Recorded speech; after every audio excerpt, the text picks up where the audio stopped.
వార్తావాహికకి స్వాగతం.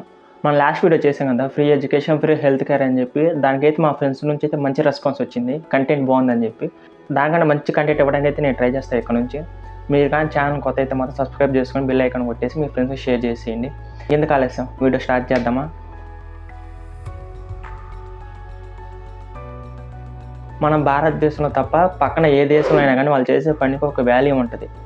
కానీ మన దేశంలో మాత్రం చేసే పనిని బట్టి మనిషిని అంచనా వేస్తారనమాట. ఇప్పుడు వాడు సాఫ్ట్వేర్ జాబ్ చేస్తే వాడు బోగ్గాడైనా కానీ వాడు గొప్పవాడు లెక్కన. అదే వాడు ఊళ్ళో బర్రెలకి వెళ్ళినా వేరే పని చేసుకున్నా కానీ వాడిని బోక్ లెక్కన చూస్తారనమాట. ఎందుకు ఎలా అంటున్నానంటే మెంటాలిటీ అనమాట ఇది. అంటే ఇది ఇంకా తరతరాల నుండి వచ్చేసింది. ఇలాగే మన మెంటాలిటీ అయితే ఇలాగే డెవలప్ అయింది. ఎందుకు అర్థం కాదు. పక్క దేశంలో అయితే వాళ్ళు చేసే పని అంతే. వాళ్ళు ఏ పని చేసినా కానీ రెస్పెక్ట్ ఇస్తారు. వాళ్ళు చేసే పనిలో రెస్పెక్ట్ చూసుకుంటారు, రెస్పెక్ట్ ఇస్తారు ప్రతి ఒక్కరు. మన దగ్గర అట్ట కాదే. ఫర్ ఎగ్జాంపుల్, గ్లాసెస్ పెట్టుకున్నా, వీడియో స్టార్ట్ చేస్తే వాళ్ళు ఏమనుకుంటారంటే వీటికి పొగరు, కళ్ళద్దాలు పెట్టుకుని చేసి వీడియో చేస్తారని చెప్పి అందరూ అనుకుంటారు. కానీ అదే డబ్బున్నోడు పెట్టుకుంటే మాత్రం చాలా గొప్పోడు, హీరోలాగా చూస్తాం మనం.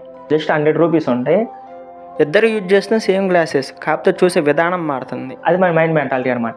రీసెంట్గా మన deputy chief minister Pawan Kalyan అయితే ఒక మాట అయితే అన్నాడు. గొప్ప అంటే మీరు ఎంతమంది ఆ పదం నచ్చిందో లేదైతే నాకు తెలియదు. చాలా గొప్ప మాట అయితే అన్నారు. ఏమని? తప్పు చేసిన వాడికి ఒక క్రిమినల్కి కులం ఏంది, మతం ఏంది, చేసిన వాడు వెనకేసుకొని వస్తే ఏంది రేపు ఆ తప్పు నీకు చేస్తారు వేరే వాడు కోర్టులో నేను చెప్పి రాజకీయ నాయకులు వాడు ఏమన్నారు.